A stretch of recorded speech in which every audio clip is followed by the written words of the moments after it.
Hey, everybody. It's another episode of Throwing Wrenches Podcast. My name's Eric Stahl. And I'm Daryl Scott.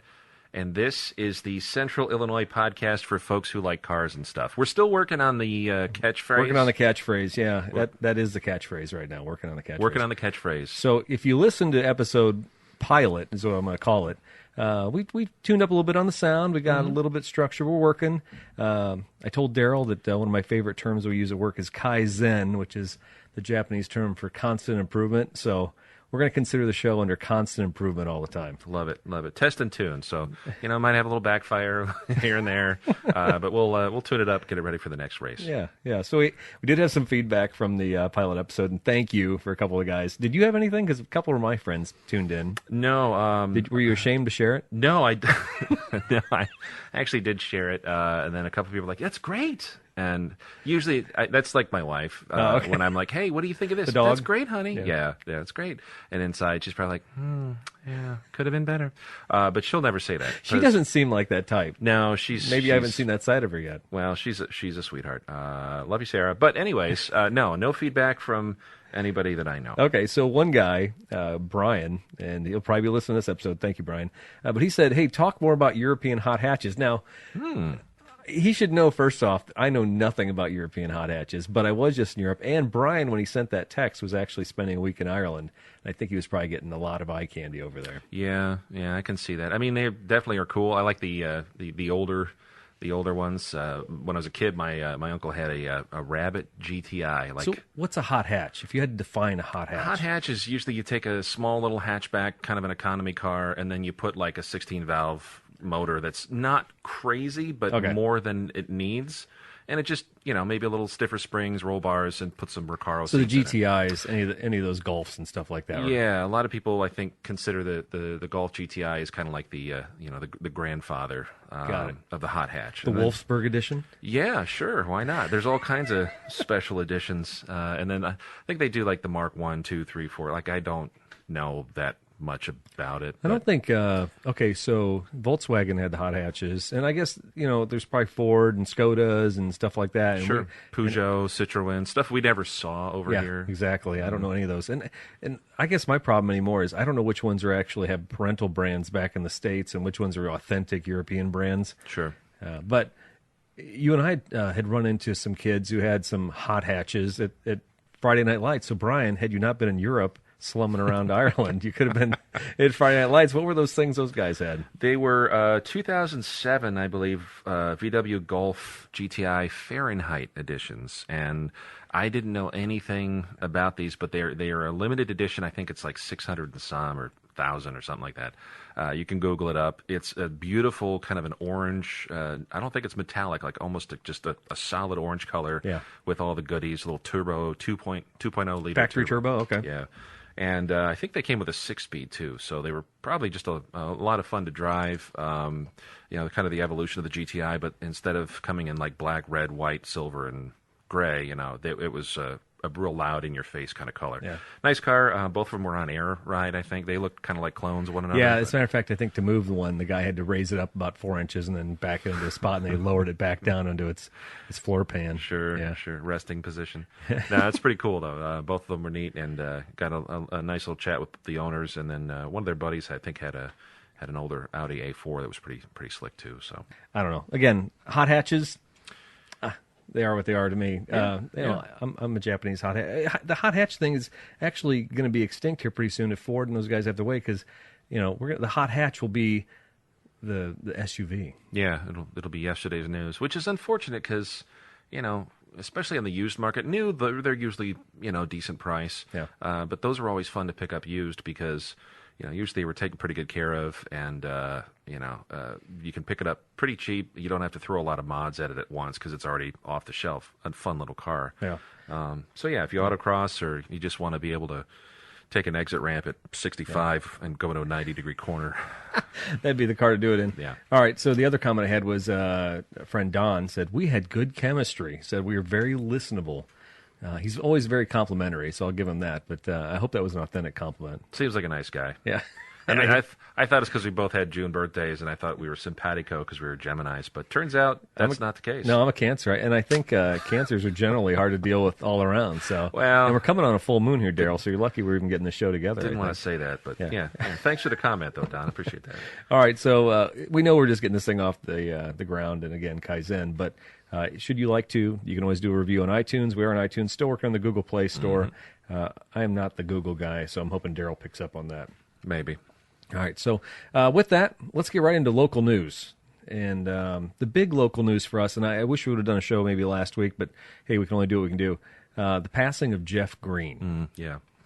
Local auto dealer, comes from a family of auto dealers. Ray Green was his dad. Yep, Springfield. I think there's some up in the Quad Cities, and of course Green here, Green Chevrolet in Peoria, and Springfield. Finish Line, right? Yeah, Finish Line is his sister, and then Todd, his brother, down in Springfield had Hyundai, and Toyota still has, and I think Audi and Volkswagen down there. Yeah. Jeff was an avid enthusiast, of course, both at work and then outside of work. He had a nice collection of classic muscle cars, race cars, and he was into vintage racing. Actually, he was interested in running, I believe it was the Pro Mazda circuit, which was was an Indy car, like a... And I don't know enough about that because, okay, when you say it's the Mazda circuit, does that mean it's Mazda engines or is Mazda sponsoring the circuit? They were the sponsor, yeah. Okay. They're a sponsor of a particular series, and it was kind of an IndyCar chassis, I think. Okay. He had a lot of involvement with like Skip Barber Racing School and things like that too, I believe. So he was a gearhead for a long, long time and a pretty competitive racer. But he was running up in Ontario. At a racetrack up in Canada there, vintage Lola, I believe it was a 72 Lola T300, which is a pretty hot rod, old British Indy car, kind of Formula Series. I'm not particularly sure about the the specs and what kind of class he was running, but it was a race up there. And according to newspaper reports, he entered a turn, didn't hit brakes, and went straight through the wall. And unfortunately, it was a fatal accident. So. Condolences to the family and the colleagues that work for him. He was a pretty well liked guy, I understand. Oh yeah, actually, I don't know that there's many people in the Peoria area that they're in the car business that have not worked for the Green family in some fashion, whether it was outside vendor or just working at one of the Green stores, because there are a bunch of them. And like I said, Ray Green, he was actually the president of the NADA for a short. Oh wow! Yeah, I mean that's like a huge honor in itself, right there. Because I mean that makes you national, So he was obviously well known. I remember wasn't Ray Green the one who had the billboards with his hands out? That might have been before my time, but yeah. I know. Okay. Oh yeah, because you're not from around here originally. Yeah. Okay. Yeah. So yeah, no, Ray Green, definitely a big car family. We had a lot of conversations about this work because we do a little bit of autocross, we do the off-roading thing at my dealership, and of course all the guys that are my age and younger. Guy's 61 years old. He's doing what he loves. Mm-hmm. I think inherently, there's a risk in a car that's 30 or 40 years old. I mean, you have to know that. You and I talked about just looking at the safety equipment or what pictures of the car. Yeah, what would qualify as safety equipment back in 1980 or whatever in that car. Right. I mean, how much do you shore that thing up? I mean, is it all original? There's obviously he's got his neck brace, he's got his 5-point harness, he's in this chassis, but there's just a little roll bar behind his head. I mean, if that car goes on his roof, how do you survive that thing? Fire suppression. I mean, all the things that we've kind of racing has evolved into. I mean, think back to the Dale Earnhardt crash back in 2001. Yeah. We've evolved so much and still managed to maintain cars that are still faster, competitive. But yeah, if your passion is wrenching and racing cars you grew up with. Yeah. Well. So, I mean, getting back to that, I think he inherently knew the risk. Mm-hmm. I mean, his wife was there. There's pictures of his wife working with him in the pit before, before his family was there. But, you're 61 years old. You're doing what you love. You're driving a 40-year-old car. And you do get jaded after you do something for so long where you think you're maybe untouchable. Yeah. But he had to know that there's a safety risk to it. So, I mean, the guys and I at work were like, you know what? He went out doing what he loved. Mm-hmm. Can't argue with that. But that's easy for us. One of the guys in the conversation was over 60. He's like, hey, wait a second. I don't want to go like that. A little different perspective. Yeah, it is. I mean, that's too young. But I'm like, I don't know. I mean, it's a life lived for sure. So, yeah, and you're right. God bless him and the family. Mm-hmm. You certainly don't want to draw any conclusions or judge or anything like that.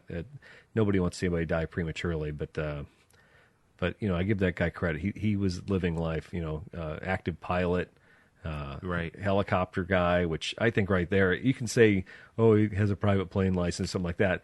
Every dentist has one of those. But a guy can actually fly a helicopter, that's a whole different, Hats off, because super, super complicated. You'd think, a race car around Watkins Glen would be a cakewalk compared to flying a helicopter. But. Yeah, talk about all axis is under control. I mean, jeepers. No, thanks. Yeah. Anyway, so yeah, and I'd say that's really the extent of most of the local news here. That really took over everything for us. We'll talk a little bit about Friday Night Lights and everything happened last week, and of course, this Saturday is Cars and Coffee, right?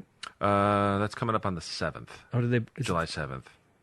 Yeah, they bumped it. Oh, all right. Yeah, because of the, I don't know, when the early 4th of July, they kind of they changed it all up. All right, as long as we get that under control. Yeah. The 5 people that might listen to this before then. All right.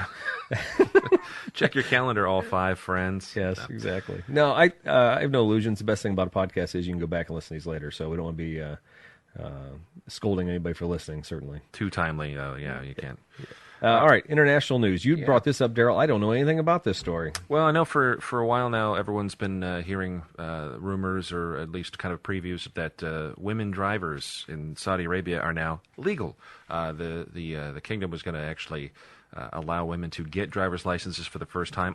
We were talking before the show. I kind of thought that was old news, but officially that date happened on June 24th of this year. So first driver's licenses are being issued to women there. It's part of a series of human rights advances in the Saudi kingdom there that laid out by the Crown Prince there. But just on a personal note, I mean, my wife is a gearhead, and she's also, a woman, and through stands for women issues, things like that. I don't know what would happen if she was never allowed to get behind the wheel. I mean, it's such a source of freedom and empowerment, especially here in the States. I mean, as far as you can't even imagine living. You couldn't live in our neck of the woods here. Yeah. Now there are people who live in New York and Los Angeles, and I honestly, my wife's grandmother, I think she gave up her driver's license like 50 years ago. She never drove. She just relied on other people or public transportation. Yeah, didn't have to. Yeah, even in Missouri, she just like, whatever. I don't need a car, but. You can't have a job and be successful in this day and age around here. And I think that maybe that's also part of the Saudi thing. I mean, they don't expect the wives to work. Yeah, maybe like a culturally thing. But I will say that at least now they've got the option. I know there were several stories I read on CNN and elsewhere where they were talking about women, Saudi women, who actually wanted to be able to have, be trained up on how to run this vehicle in case, husband gets ill or they got to run to the hospital or something like that. I mean, it's just, what do you do? This giant, expensive vehicle that you can't touch it. So they would actually go on like holiday. They go on vacation somewhere and like get a driver's license in another country, and then like voila, they'd be trained up. But I mean, taking politics, religion, everything else off the table, I just want to say that's it's congrats. Be nice to see that. Continue to kind of move forward and have some advances over there. Yeah, that's just. Can they vote? I didn't research that. Are they able to vote? I don't even know if that's a thing. I got to go back to my World Civ class. Anytime that a king allows you to do something, I have to imagine the word vote is not part of it. Good point. Did you vote for the king? No, he was just born that way. So anyway, there's some cool stuff on Twitter if you want to search up some cool coverage of women who in their 80s who never thought that day would come in Saudi Arabia, getting behind a wheel. It's pretty cool stuff. Man, that seems like a life gone. But you know what? Yeah. Honestly, it's probably not that big of a priority. If you've gone that long and you haven't driven, you've probably found other ways to fill your life, right? Yeah, good point. Good point. I'm trying to think of some other parallels I could draw. I mean, eating kale, maybe. I could live to 80 and not have eaten kale. And I have some kale upstairs. You want me to fry you up some? No, kale chips. I'll try some of those. All right. So one article that I'd popped across this week, which I'm going to pick on Elon Musk probably a lot throughout the show. If the guy succeeds and makes 30,000 cars a month or whatever, like his goal is eventually, then God bless him. I don't see it happening. I don't think the Trump administration is going to let that happen because he's not going to get any free tax dollars anytime soon. So he's going to actually have to do this job selling cars and making cars the old-fashioned way and making a profit doing it. Or at least not blowing money on every car that goes out the door. But anyway, sending cars into space. which I thought was excellent. Honestly, I mean, that's one of those other things that he does that, like, all right, you know what? Damn, that's cool. I got to give that guy credit. But, a certain panache. yeah, that yeah. the No, gentleman there's has. certain, yeah. He definitely has the balls. He hangs them out there. No, but they're laying off 3,000 people at Tesla, and that's got to be a punch in the gut, for anybody in management. And if you're a stockholder in that company, which I was last year, I mean, I think that's a warning sign. Now, I was talking to a friend. I said, at the company picnic this year, if Elon rolls out with a beverage cart full of Kool-Aid and he says, hey, everybody, we're going to toast to a good year, I got to be questioning, the Jim Jones aspect of the situation. I just don't know. Maybe. I don't know. I don't know that I'm trusting that the future is going to be rosy for Tesla. Well, I mean, as a technology goes, I mean, it's not necessarily your anti-electric car, right? No, I don't know if I said this last episode or not, but I really do believe if the big three or any of the big imports wanted to be in electric cars, they could shut his game down tomorrow. Sure. I know that my manufacturer I work for loses. They used to on the Prius. They would lose $2,000 or $3,000 a car they sold. They didn't care. They just wanted to get them out on the market. And yeah, I think the same was true with the Volt and some of the other things that are out there, the C-Max Energy and things like. I mean, it's neat. It's neat technology. I just coming from the old school world and liking a lot of old school stuff. There's something to me. There's something that is appealing about being able to fill the tank and just go anywhere you want until the gas runs out. Yeah. And get more when you need to. Get a slice of Casey's pizza from the rotating case. You just eat more pizza if you have to wait for the car to charge up. I guess, but think about in this day and age we don't like waiting. Talking about food, I'm talking a lot about food tonight. But if you're Daryl, if you're at the drive-through and you're waiting for, I'd like a McChicken. Oh, can you just pull forward? And you're like, oh man, yeah, oh yeah, this is too much. That 5 minutes just ruins your day. I don't know if the range anxiety thing. I don't know if that still rings true. Even though you can do the rapid chargers for some of those. I mean, that's cool. But at the end of the day, I still want to be able to go when I want to go, where I want to go, without worrying about carrying a backpack thing and an adapter or I think there was some electric cars that actually had a generator you could pull around with on a dolly. So when the car was running out of electricity, you're running a generator, which is so counterintuitive. Well, why not just put the gas engine in the car to begin with? Years ago, I wrote a blog post about the undelivered promise of the electric car, and it was like there was a photograph from 1921 of a Detroit Electric getting charged, at a charging station, which they actually installed, and you'd pay money to charge your stuff. And today it's the same thing, although you get the argument, you can go to the grocery store, you can go to this there at McDonald's and park your car and have it charged for free. And I'm like, yeah, but what do you do? What do you do in the meantime? Go to the play place and go down the slide with the kids or something? I mean, okay, but I don't know. Have you seen my posts where I've called the cops on the people who park in the electric parking in East Peoria? No, but this is a thing? Oh, yeah. Well, there's in the Levy District, there's a couple charging stations right there around Target. And yeah. Yeah, and I have a car that's a hybrid car with a plug-in option. And so I'm going to use that thing when I come down there because, sure. First off, we have tracking software in ours so we can see how many times they're utilized. So if you're not utilizing them and you have a car that has the ability, you're just telling them that you don't care. So why not at least plug in so they know people are using it? Yeah, you bet. So every time I go down there, invariably there's a Dodge Ram or a Jeep Cherokee or something parked in the electric parking. And there's a sign that says clearly in front of the car, EV parking only. And this person has not given a crap. They basically, so what do? I call the cops. What do they do? Ticket them? Yeah. Well, they threaten to, but I never see a ticket. So you don't wait. You don't sit. No, I don't. Across the No, way I don't sit there and watch the whole binoculars. situation. I don't even care if they give them a warning. I just want to make sure people know. It just hacks me off. So anyway, I'm the guy on the other side. Daryl, I'm sorry. Beware. Be very aware. There are militant electric car people like myself out there. Yeah, but I will say this: your hybrid, though, that's the best of both worlds. It is. Hey, I went to Chicago Saturday night for a concert. Filled up in El Paso for $20 and made it all the way home on that $20. You're kidding. To downtown Northside Wrigleyville concert and all the way home. So All right, I might have to rethink this hybrid electric thing. I mean, everybody's like, "Oh, take the train." No, the train doesn't even come close to my Prius. And I parked on the road just like a block off of Lakeshore for free because I just found found a spot because it's small enough. It parks anywhere. Yeah, that's the only other thing if you get into Chicago, some of the other big cities is parking. But even Parking Buddy, those apps, you can find a parking spot for $13 for 8 hours or whatever if you use the app. So yeah, right on. Anyway, I am a fan of the car. So moving on to the other extreme, the John Cena article. I'd heard about this a couple months ago. John Cena was fighting with Ford because he was on the waiting list for the GTI. And is it GTI? Oh, no, Ford sorry. GT. Ford GT, sorry. Yeah. And he got it, and then I think he promptly sold it. Yeah, he had it like under a year, maybe just over a year. And I think as part of the first 500 owners, Ford was going to like sell them to celebrities, not give them, they will sell you at full freight, $469,000, whatever it was. So provided you signed this agreement that said you would not sell the car. I don't. Was there a time stipulation? I have no idea. It was goofy. Yeah, I was. I don't know. I was kind of tough on this situation. I could see Ford's side of it. For one, you want to sell it to people who are aficionados, but it's just like anybody who gets a golden ticket for anything.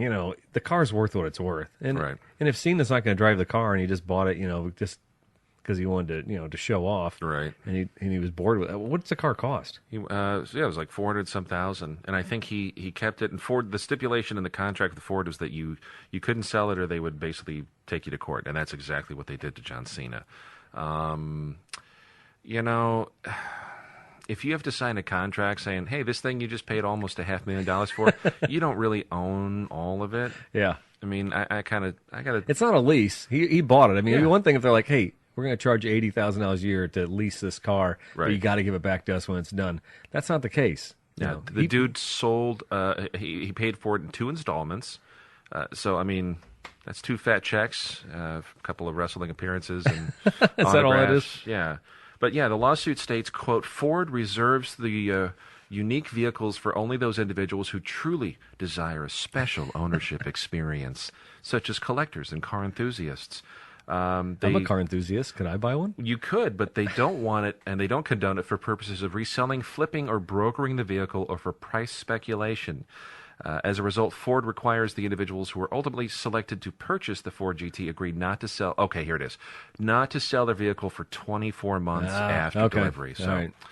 I don't know if he eBayed it or Barrett Jackson'd it. I don't know. Do you get Car and Driver? I don't. Okay. The latest issue that came out, there was a great article about a guy who basically got in a flipping scheme where he was buying cars and putting them in containers to go to China. Okay. And so I guess you could get a high-end Infinity here for $80,000, where in China the equivalent is $170,000, $180,000. So this guy would be the straw purchaser, and he would get paid like $2,000 or $3,000 from the broker, but he just walked in with a check, and the dealer, like, "Hey, we'll take the cash deal." Sure. But should the dealer know the vehicle's going to get exported, then the dealer could get in big trouble too. So sure, this I can guy, imagine. This guy started getting blacklisted. And he had his girlfriend, he had his mom, he had everybody buying cars. He's flying all over the country, trying to buy cars to unsuspecting dealers. But pretty great article if you get a chance to read it. Check that out. It seems to happen a lot with the so-called halo cars like this one. Yeah. Ford GT, I think, is all carbon fiber, twin turbo V6, which is kind of weird, but just an outrageous. Now, wait a second. fast car. Earlier when we were talking about the car, you were really ditching on the car. It wasn't. Yeah, it's okay. It's okay. But the Ford GT. Okay, so the original GT40. Give me that all day. Yeah. I'd love it, even with the quirks and whatever. It's fine. And then they did one in like 01, 03, I think a 1 or 2 year run, and that one was like the supercharged 5.4 32 valve. That car, I mean, the older ones weren't outrageously expensive, were they? I mean, we're talking like $100,000 car in the first edition. Yeah, but I think the dealers held them, and it was like you'd pay over list if you really wanted them, and then some would go depending on the market. I think it was one of those where like every dealer got a chance to get one if they were sold over a certain volume. Got it. And I think they had at that time they had to be an authorized special vehicles team (SVT) dealer. Yeah. So that makes sense. Yeah. I have stipulations like that when I want to deal with certain cars. The new Supra that's going to come out, and I have to buy a certain toolkit and send a technician to training. Okay. For like $40,000 to work on a car, and we're like, and you're going to see like 3 of them. yeah, maybe if we're lucky in our lifetime. And what are the chances it's going to have a problem that's going to return my investment? Probably not. So. It's going to be in a container ship over in China. No, I mean, and what that does, though, like you were saying, it does kind of, it ruins the experience, because there are people of means that, they get a bonus check and like, hey, I've always wanted X. I'm going to go, like a new Supra or a GTR or whatever. And, and they would go spend that money and stay in the community, and life's great. But yeah. Like Diane Cullinan or something, right? Maybe. I thankfully will never be in that position. I'll be on the used lot going, I really want this 2001 Tacoma. But, I'll tell you No, what. you'll be looking at a Fiat Abarth that's like 17 years old. Looking at something goofy. It's like, why don't we take this on trade? Let me call this guy. He's going to buy it. Yeah. But no, I mean, we'll see what happens. But yeah, anytime Ferrari tried doing some of this with the FXX cars several years ago, where they had all kinds of stipulations, like you can buy it, but if you want to track it, you have to have a Ferrari dealership like do a check on everything and all that. I mean, we can go off on a tangent another day, but it's almost like when you buy something and then you don't own the rights to the software that keeps it running. Yeah. It's kind of like great. It's kind of like having your Photoshop program, and then when you let the subscription run out, and they're like, you can't look at your pictures anymore. Yeah. No. What did I do? Yeah, so Should have gotten in bed with them. We'll see. It's your money. If you buy it, you should be able to do what you want with it. That's what I think. It's like a homeowners association for your car. I don't like that. Hey, if you have the money and you can play the game, I guess you got to know. And apparently Cena found out how to play the game. All right, so and I like the headline: Cena gets body slammed by Ford. I wrote that headline. I don't think I stole that. Anyway, 24 Hours of Le Mans just ended last week, and I don't know much about Le Mans. It's one of those races I think that as Americans we get nothing out of. First off, it's so many time zones away. Mm-hmm. And I think if you're a hardcore race aficionado, you like it. But I don't think the NASCAR crowd can understand it. It's just it is different. An insane amount of miles. 5,500 kilometers, 5,500 is what's run in 24 hours. Because I Googled that because I'm like, how many miles are they actually rolling out of this thing in 24 hours? And that you got to be thinking, man, at average speeds of I don't know enough about this, but high speeds, all weather, and I think I've seen those Le Mans races where they're running in the rain. They don't care, what. Yeah. That's insane. It's dedication to the sport right there. You think? I don't have the endurance to drive from your house to my house anymore without breaking a sweat, taking a 5-minute rest break. I don't know. I mean, I think they're up there with Lance Armstrong and those guys. I mean, that literally is just. Yeah, you're right. Huge dedication. I mean, when you hear about guys like peeing in their suit and all that stuff, I mean, these guys, hell. Yeah. They got the whole gambit of emotions in their suit. Yeah. But I love the old videos too, the old films of guys getting out of, like Sterling Moss getting out of a Mercedes in 1957 Le Mans, and he's just covered in soot from the blow-by from the engine, and he's got the goggles. The goggles, and today it's a little bit better, but folks, these are still race cars. They're prepped. It's not like no, I know. We strip out the interior of our cars just for autocross, and sure, I can tell you those things. 24 hours on one of those just. No metal cases, just oh my God, your body's battered, your ears are battered. I mean, everything about you is just battered from driving around. Yeah, you don't have XM radio in there. You're feeling every bump. I tried that too, and we were autocrossing. Like, I'm gonna listen to radio. I'm gonna turn up. Hell no, you're not doing that. No, you can't. It's hard enough to concentrate on the cones without having to worry about the song. Uptown Girl. Oh, I missed a shift. Oh no. Yeah, doesn't work. And that was not on my playlist. All right, it should have been. All right, so normally we do national news and then local news, but we did lead with Jeff Green. I will say this for the local news: construction is everywhere in Central Illinois. This is brutal. Matter of fact, going to Friday Night Lights the other night, I think I was 30 minutes late because the traffic on 74 goes from 3 lanes to 1 lane. Yeah, it was Saturday Night Lights. It was by the time you got there. Thanks. That was a really bad joke. Did I get that wrong? Yeah. Feedback. I'm going to write the feedback. Yeah, hang on. I got a drop for that. More jokes. Okay, go ahead. Friday Night Lights construction. Yeah. I don't know if I could find here's one. Hello. Hang on. We'll edit this to make it sound really professional in the show. Maybe. Well, maybe I should just stop what I'm doing right now. I was going for bumper lump, but I'm not sure what bumper lump is, and the computer's not responding fast. Oh. Oh, that's lumped like the President's of the United States of America. Okay, all right, we're done with that game for the show. We need All the sad trombone and clapping and Wah, booing. wah, wah. All right, so on that. yeah, no, but the construction is terrible, and I think 474 out by where I work is one lane both ways because those bridges. I don't know which one's a Murray Breaker. I don't know which one's a McCluggage. I don't know any of these. The 474 one, that's the Shade Loman. Okay. Shade-Loman. And he was a senator or something, or is that McCluggage? Well, I know the Bob Michael. Congressman, yeah. Okay. But no, I honestly don't know. Shade Loman, I'm going to have to... There's bridgehunter.com, I think it is. There's actually a website where people geek out about bridges. Oh, geez. This was built in 1937, and that's cool. If that's your thing, it's your thing. The people who got pushed out by the train watchers now moved over to Bridge Watch. I'm gonna bookmark that site when I get home. But yeah, Shade Loman under construction last year, again this year. I think they're just doing different sides. Yeah, just flipping cars around either way, and they got like a little theme park tent going on one side. I don't even know what that's all about. Really? Yeah, they got like a tent. It's almost like when they surround your house to spray for bugs.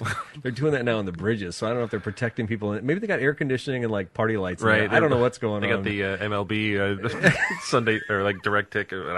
Yeah, sports ball. It could be just a sports bar for the Cullinan construction company. I don't know what's going on out there. Well, I think sandblasting before they paint. I think they sandblast it all down, so they want that spraying. Oh, that's nice of them.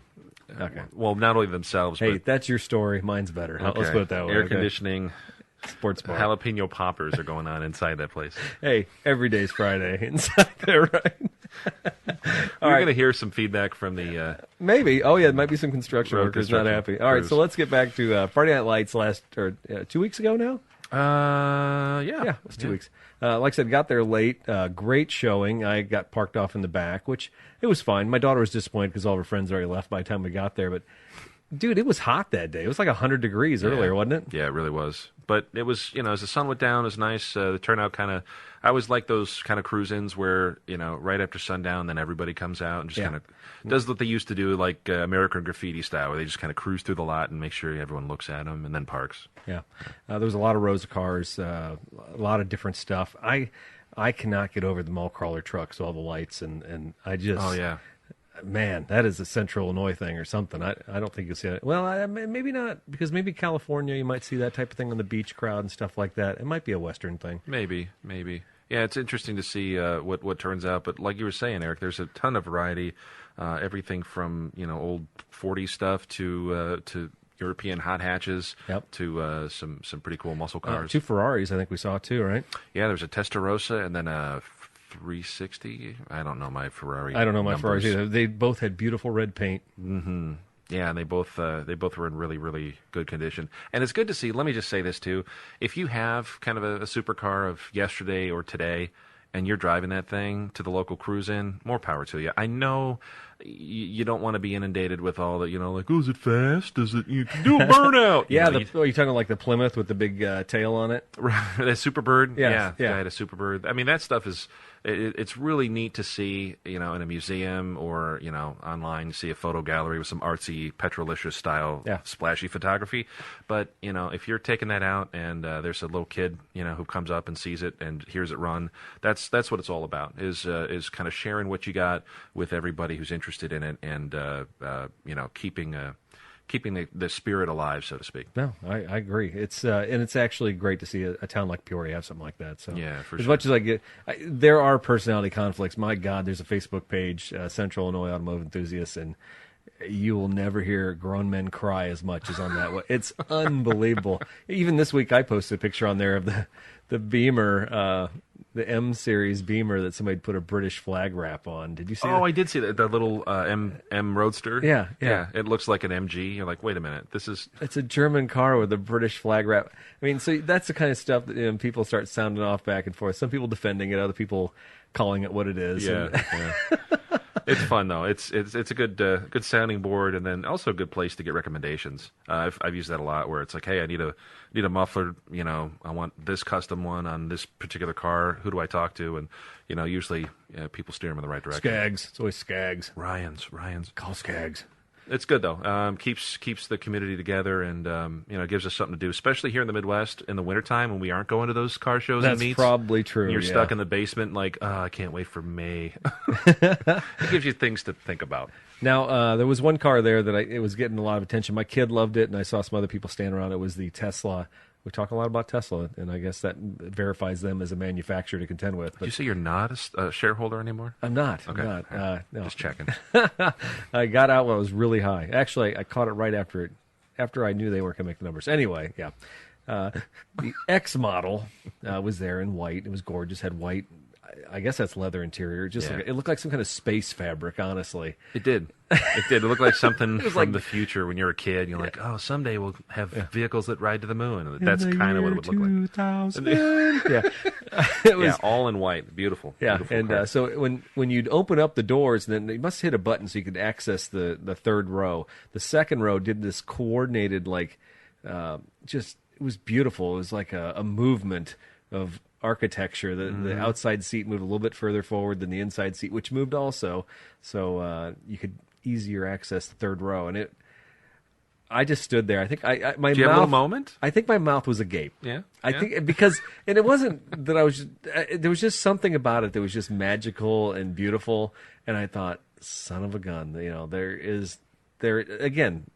When you got a guy like Musk, who's an artist, I think, and he's a big thinker, you have your people do stuff like that. It's not a matter of, hey, just have that outside seat slide forward so people get in and have the horrible, Right. This thing, if it played music as it did it wouldn't shock me. It played like the Blue Danube from 2001, like the spacewalk, No, it's pretty cool, and I would love to own one of those. I would not want to work on those at a dealer level. It's like, oh, I think this solenoid went out, and the fourth one that flips the seat up with the key fob. We could have a long conversation about electric cars because I've worked on them, and they are going to be the first generation of disposable cars. Your iPhone, when Apple says that car or that phone is obsolete, you have no choice. They literally have put you in a situation where you can work with an antiquated phone that barely gets by until they shut it off. Yeah. And Tesla is going to have that same ability, and I have to imagine other electric car manufacturers will too.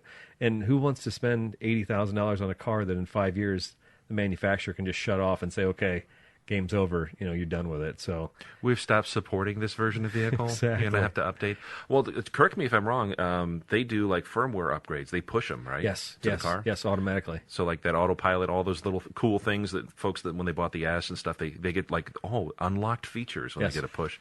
I didn't know that. I thought I heard somebody talking about that, and I thought that was fascinating. But it brings me back to, hey, I paid all this money for this. Well, you don't really get to use it. No, you only own it as long as we allow you to own it. So it's scary stuff, and I don't think people think enough about it. So just put an LS motor in it. It's fine. LS swap everything.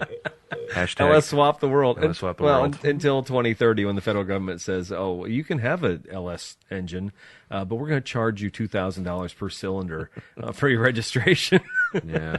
You wait a second. That's $16,000 registration. Well, you could buy the Tesla for Well, that kind of leads to what we were talking about earlier before the show about different countries that are putting those mandates in those years where, hey, after this year you can't run or can't manufacture. 2030 is a target year for a lot of Europe, and I think California and Massachusetts have done similar things where in 2030 they do not want combustion engines in the cars that are sold there. Yeah. How realistic that is, we get closer, it's hard to say. I don't want to get sidetracked. There's so much stuff we can talk about. Sure. Because we love cars. But I had a car come in the other day. It was a Mexican truck, and it was identical to an American truck. And the guy came in, he wanted an oil change. We're like, we don't need an oil change. Well, it says here in my owner's manual I do. I'm like, well, no, it's a 10,000-mile vehicle. Well, we popped the hood on the vehicle. It's the same engine. Everything's identical. You couldn't tell the difference between the American version and the Mexican edition, except for the oil cap on his truck said 5W30 oil. Well, on the American truck, it's 020. Right. Well, that's interesting. Well, let's look around the rest of this thing and see if there's anything different. Nothing different. Every oil supply line, everything about the engine, the fuel it takes is the same, except for the oil. Now, wait a second. Why would the Mexican truck require heavier, older style oil? Well, if you don't know this, I'm going to speak to the audience members who don't. American CAFE standards have dictated that manufacturers get so much fuel economy out of their cars for their entire fleet. So you have to keep an average, and the best way and the easiest way for an auto manufacturer to raise that CAFE standard is to put low weight, zero weight oil in your car. Yeah. Zero weight synthetic. There is no advantage at all to the wear and tear of that car over the duration of its lifespan, other than the fact they're going to get you, for double the price of normal oil. You could be putting regular weight oil in that thing, as they do in Mexico, right, and saving money. But we have been told and programmed from the federal government. It's outrageous to me. It galled me. I know these things go on. I know we're being manipulated in ways, to steer us this and that way to electric cars and hydrogen cars. Put your tinfoil hats on. But holy smokes, man! Yeah. No, it's a very good point. I found that out years ago. My wife's Jeep was filled from the factory with synthetic oil, and it was the same thing. It was like hers was 520, and I found out the same motor, same thing sold over in Europe, and everybody's running Mobil 1 530. Well, yeah, you can find that here. I can go to Costco and get a case for, I think it was on sale now. It was like $28. So I stock up on that, and I'm putting 530 in it, and it's like, I'll lose the half a mile per gallon just to have that little extra cushion. And then in the wintertime, when it starts up, it doesn't sound like a diesel clattering. And I'm going to tell you what, these cars clatter when you start them up cold. They sound like diesels, all day long. It's fine. Just let it warm up. Yeah, it's like, that's what they do. That's the future of technology. It's direct injection. That's why it's so loud. No, it's metal on metal. Yeah, we'll have to talk in a future episode about technology 2030, because that's a big thing with me and technician stuff too. So we'll save that for another day. Circle back. Yeah. All right. So I was telling you the other day, I was watching The Marvelous Miss Maisel, and I thought of you because you are an old car guy. I thought, man, this is cool. There's a lot of scenes where it's like New York City and all that. Takes place, what, the 50s? Yeah, I think in the 50s. And so the first couple episodes, they kind of show the streets of New York, and you like see some cars, people get in the cars, like, all right, this is cool. But I'm sorry just to report that towards the end of the show, they must have decided they weren't going to make enough money, so it just became a lot of comedy room scenes. Maybe that's where the progression of the show was anyway. It's about a comedian in the 1950s. But I do recommend the show. It was actually really good. I'm a comedy geek, so I enjoyed it. But don't watch it for the old cars, Daryl. I'm going to now that you said that. I mean, if you like women dressed up in the 50s, there's nothing more beautiful to me than a woman, with red lipstick wearing those clothes in the 1950s. My God. Yeah, Madman, the cool suits, the cool furniture. I love that whole era of We've style. lost that decorum. It's just... It's sad. Although I'm quite comfortable wearing my polo shirts. Are you smoking a Lucky Strike, Eric? No, I'm just kidding. And they smoked a lot. There's no doubt about that. All right. This is a new segment that Daryl came up with in our Kaizen theme. What do you got here, Daryl? Projects. Yeah, I just, everybody that's interested in cars, trucks, what have you, bridges, chances are you're working on something. You got some project. And mine lately has been, I've got among other things, I got a 69 Volvo 144S sedan that I picked up. I love that car. I love that Fiesta wear color and just... Yeah, it's a real cool blue, kind of like a medium blue with just a hint of robin's egg in it. It's a cool little car, and you don't see them. It was a car that popped up locally. I bought it from the original owner, and it's one of those where, it just needs brakes. The brakes are frozen because it's been sitting so long. Well, it's not just brakes. You get, I need new rotors, and I need new wheel bearings and seals, and I might as well do the hoses and old spindles and everything on it. Yeah, it's 4-wheel disc, which is cool for a car that old. It's kind of that's impressive. I would assume your drums. So yeah, it's a neat little car. Try ordering a master cylinder for it. That's what Volvo dealer can't pull that off. No, it's a lot of people can't pull that off, and then I apparently can't pull it off because I ordered what I thought was everything off Rock Auto.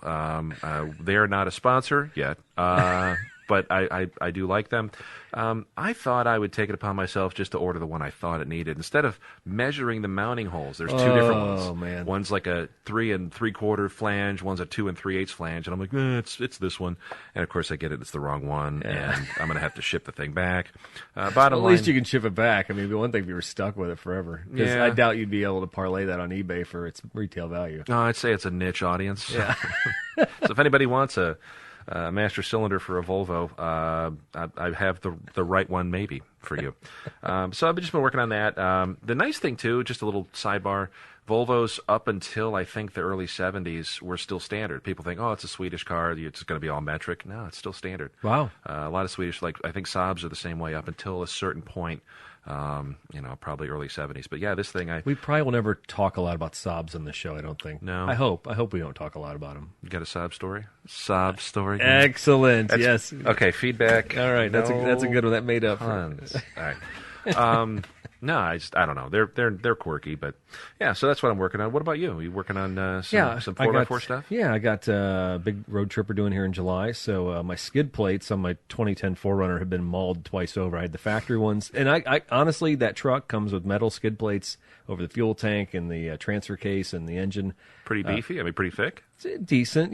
It's steel, but it's thin steel. But I destroyed those. I mean, the first couple trips out west, Colorado and Moab, I ran with factory skids, and I think everybody laughed at me. But you know what? I got all the money's worth out of those. And then later on, I went with an ARB one, which is an Australian company that specializes in off-road stuff for Toyotas. Make the air locker too, like rear end stuff. The big thing with them, they are an OEM source for, like, if you were in a Suzuki truck or a Toyota truck and you're Australia, they'll throw Old Man Emu or ARB accessories on the truck right there at the dealership, which is kind of cool. They don't do that in the States. No. I don't think they like to put those big bumpers on here for insurance reasons, all that. But anyway, so I put the ARB kit on there 2 years ago, and I promptly have destroyed that. And that's, I think that was 3/8 steel, and it is just mangled beyond belief. And my technicians just curse me every time I go in the shop and say, "Hey, can you reattach this?" Or I don't care what they do. Honestly, they could weld nuts onto the frame and just screw the thing in there. I could care less, but it literally got so bad that this one's now done. So CBI Off-Road, I contacted them, and they gave me a good price, and they're going to send me an aluminum one. And I don't even know why I'm doing aluminum. Fuel economy. Yeah, no, sure. Weight savings. Yeah, right. We'll see how this one holds up. I think, again, it's 3/8 aluminum, or maybe it's a little bit thicker than the steel, but it should look impressive being aluminum. So when you put it on the articulation rack and show it off, and uplight it. Yeah. I need the wheel well lights. What are those called? They're called mud lights or something like that. Yeah. I know there were some guys at Friday Night Lights could probably hook me up with some lights. It's probably got a couple of sources you could chase down. All right. So speaking of cool stuff and vehicles, we did something in our pilot episode. The bringatrailer.com website has some cool stuff on their auctions. Soon to be a sponsor? Maybe. Yeah. We'll see. Call me. Anyways, Eric, you found something pretty sweet on Bring a Trailer this week. I did, and so I'm trying to step out because last week I was not far removed from my love from one manufacturer. So this week I thought, you know what, I'm gonna press myself, and you know what, I don't have to be pressed very hard to find something I like outside of my niche. 57 Porsche Speedster, and I said Porsche. I don't know if you noticed that. Classy. Yeah, I think that adds to the price whenever you say that. I've always heard. It does. Anyway, this was like the classic '80s car to me. I mean, I said Highlander. I think there's where he zips out of the parking garage. It's got a little silver one, and the McLeod, Connell McLeod. There could be only one. There could be only one. Yeah, and then I think it was Nick Nolte driving one in 48 Hours. It was not Reggie. Yeah, Reggie. Reggie. I can't remember. Reggie Hammond. Reggie Hammond in 48. Eddie Murphy's character. Was Eddie Murphy driving it? It was like impounded, and so like in the second one, it comes back and it's on the street. Nick Nolte took it out of impound or something, and it blew up. Yeah, and so that car was cool because it just had this little zippy look to it. But realistically, now let's think about that car as a daily driver. Yeah, it's an air cooled Volkswagen Bug that's basically been chopped in half, and I'm thinking I think the final selling price of that car was close to $90,000, and wow.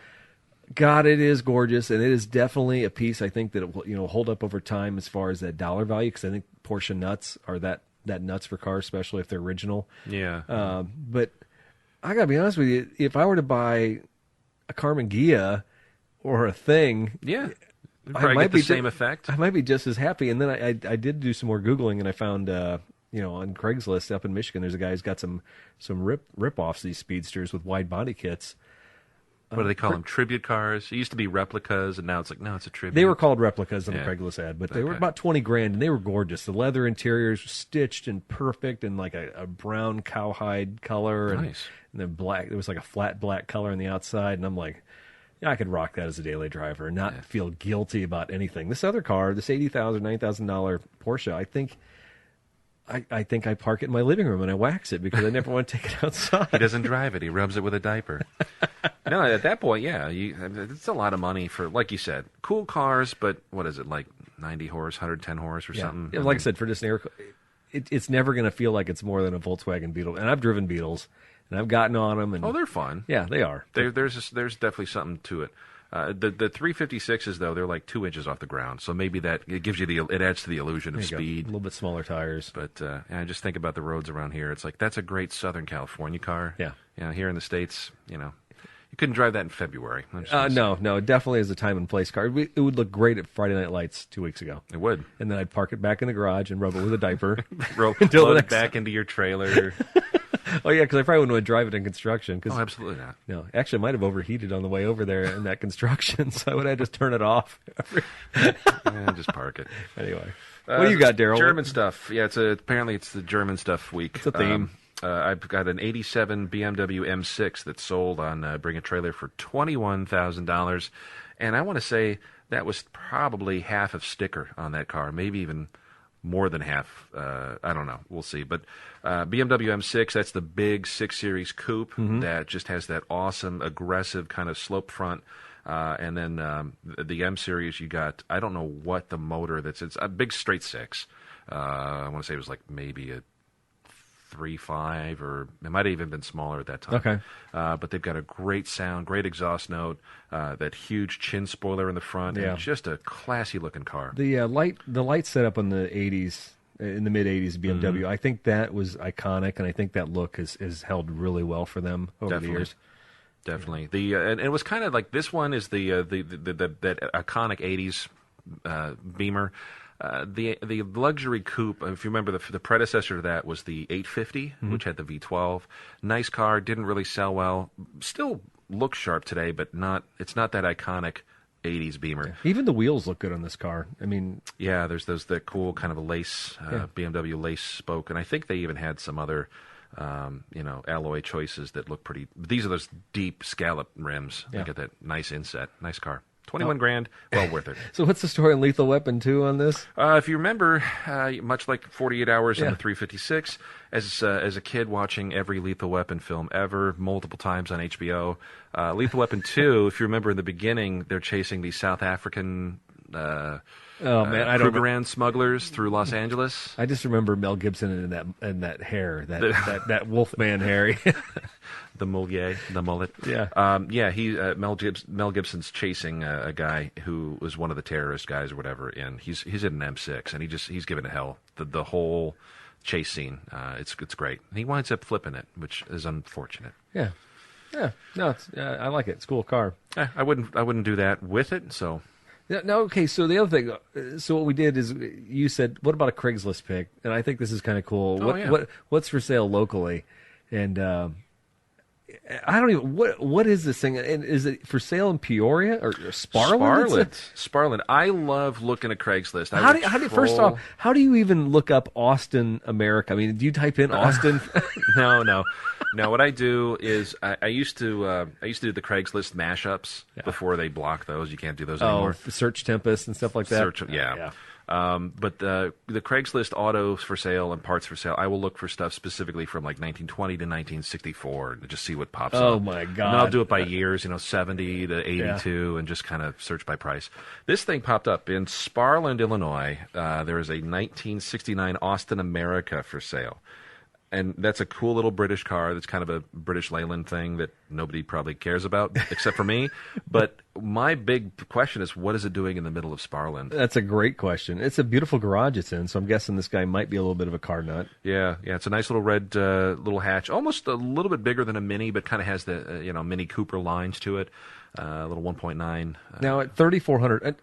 So what's the Z-Tech one? It's got a motor. It's got the original motor, and it's an automatic. It's a 1275 cc 4-cylinder, but it's an automatic. So anybody that knows older British cars or any kind of older European cars, you take a slush box and throw it behind it. What otherwise would have been okay motor, and it's just a dog. Destroys it. Yeah. So if I had something like that, I would buy that. I think it's on Craigslist now for $3,400. Yeah. I'd do a little Ford Z-Tech, like a 2-liter. swap the Focus motors. They make good parts for those things. Yeah. Get something that's serviceable. You swap that in, you go autocross, you blow it up, you put a water pump or whatever you need, and you can get it at O'Reilly's. I don't know, because the first time I got to put a wheel bearing in, I'm like, screw autocross. I'm never going to use this car again for this type of stuff. That's probably why it's in Sparland. Somebody autocrossed it in '78, blew something up, and just pushed it away. Like, I'm not. Never could get the part for that thing. Yeah. All right, so I thought this was a fun game, and the VW, we talked a lot about that with the Porsche, because I find too many similarities between the two, but I think the Vanagon is possibly one of the coolest vehicles ever, and I don't know how this is one of those deals where how do you stumble across something on Craigslist? Because I don't remember typing in the words Vanagon or VW bus or anything like that. Or Grateful Dead. No, I don't. Okay. I don't even know how this popped up. But in Peoria, there's a Vanagon, an '84 Vanagon, in a nice cream color, missing some paint in some strategic locations, and has some really cool hippie pictures out of the 1-9 photos on it. Yeah.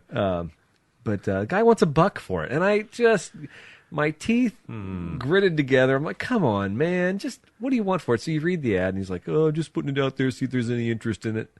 Well, of course there's interest in it, but what do you want to sell the thing for? You think it's worth $10,000? You think it's worth $4,000? There's a big difference there. And honestly, those vans go between that span. But looking at this thing, it might be worth $2,800 or $3,000. Yeah, so. And it's the Westie, the crank up yes, camper so van, right? I did not allude onto that. Yeah, and that's the desirability factor for me. It's not the 4-wheel drive. It's not the what they call it, a Synchro. Synchro, yeah, those are super expensive. Right yeah, now. they are, and those are highly desirable. So it's a 2-wheel drive van with the rear engine that constantly overheated on these things.